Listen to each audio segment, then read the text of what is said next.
Hi, it's KCCK's Culture Crawl. I'm Dennis Green, and my guest today is Leslie Wright, director of Prairiewoods in Cedar Rapids. Happy New Year, Leslie, and welcome. Happy New Year. Thank you.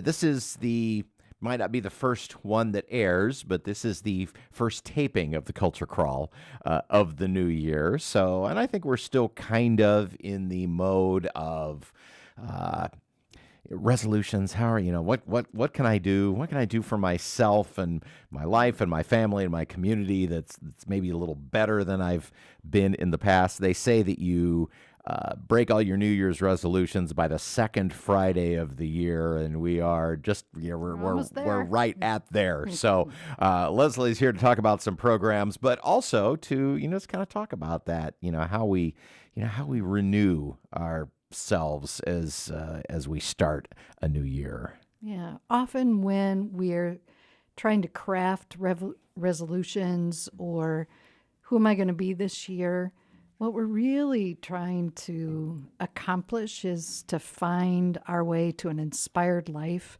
to feeling like we're thriving. And spirituality is a big part of that. And we're here to help you with that.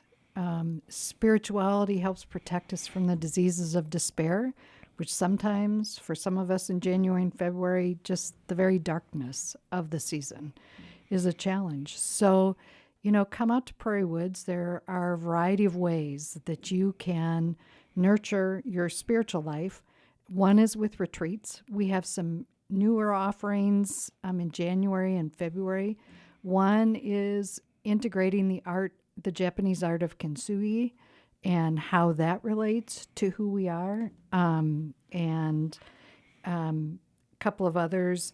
We have a retreat in just over a week about end-of-life transitions and how do we do that in a really positive and nurturing way. Many of us, including myself, have walked with family through those, so that's a helpful offering.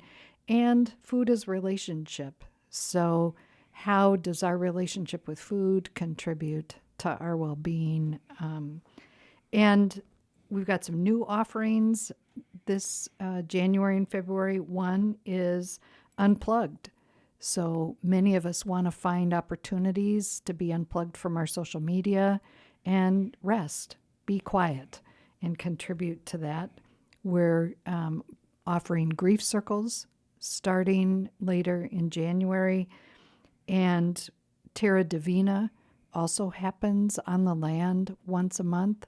So how do we connect with nature is part of our spiritual life, and a native flute circle, which is open to all. Even if you're just curious and you've never picked up a native style flute, you're welcome to come. So we've got a lot percolating, as well as 14 other programs that are ongoing all the time. Even though you say this in such a calm and measured manner, you've just given us a fire hose of information. So well done. I apologize. No, not at all. Just that even when the pace is slow, there is still a lot going on. But I'm struck when you say, the spirituality in our life. And of course, for many of us growing up in the Western Judeo-Christian tradition, it's hard to separate spirituality from organized religion. Yes. And even though Prairiewoods was, it's a Franciscan, has its roots in the Franciscan tradition.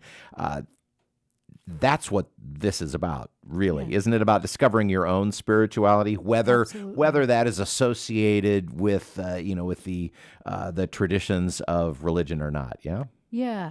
It's why we often use the language source of all being. So Franciscans believe in unity and diversity.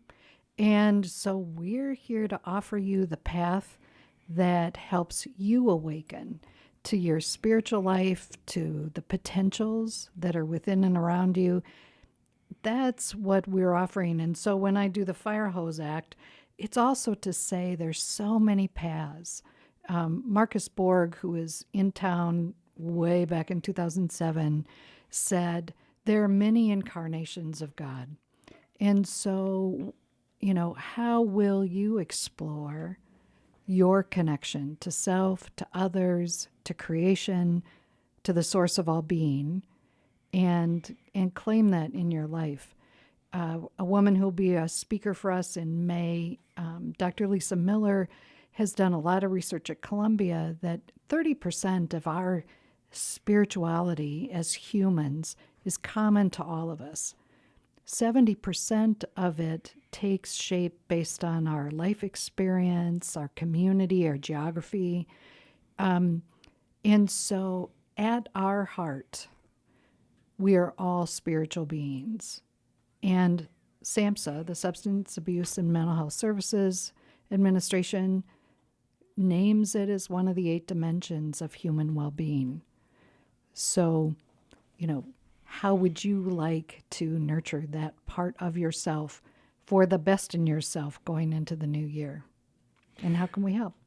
What's a good place you think for somebody to start? Okay, somebody like me who is plugged into devices all the time, and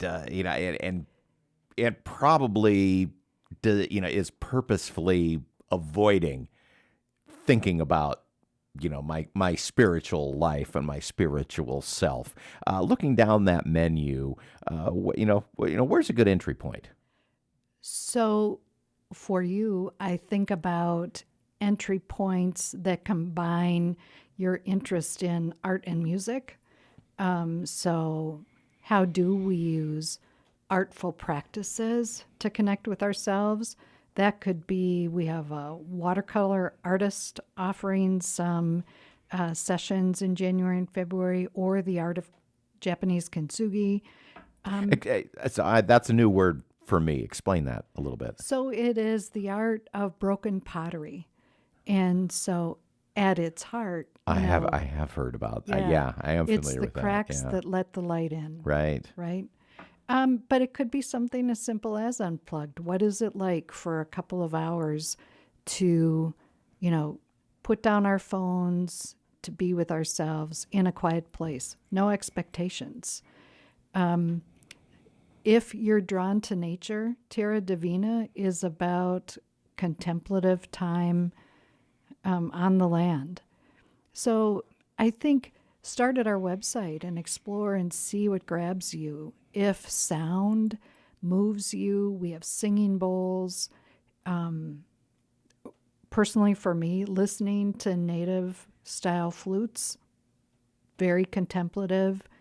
So you can wade into the water in a lot of ways. And we have programs that are an hour long. We have virtual programs all the way up to a whole weekend away. Day of Self-Renewal is popular because people can come and create their own day with massage and healing touch and yoga and a variety of activities. So, there's an entry point for just about anybody. And of course, I would have to recommend knowing Johnny Lipford. I would have to recommend the native flute would not only be contemplative and spiritual, but just a lot of darn fun. Oh, yeah. He's just great to be around. Yeah. So as I said, we've kind of hit you with a lot of information here because you have pages and pages of programs that I looked over as when you guys sent this over. So there's always something going on. So even though you might think of Prairiewoods as a place where you go to be outside, even when it's not great, and outside might not be so great every day, there's still lots of to do, and people can visit your website. I'm sure there's the full schedule, all the different price points. You bet. Everything from free to not so free. Okay. And again, the website is? Prairiewoods.org. Leslie, thanks so much for being here. Wish you a good winter and come back in the spring, and we'll find out as the weather renews how we can also renew ourselves. Thanks for being here. Thank you. You can hear The Culture Crawl live on the radio most weekdays at 10:30, on demand at kcck.org/culture, or subscribe using your favorite podcast player. Watch our videos on the KCCK Facebook and YouTube channels. Our producer is Lydia Kilgore. The Culture Crawl theme is composed by Vivian Shanley. I'm Dennis Green, and I'll talk to you later.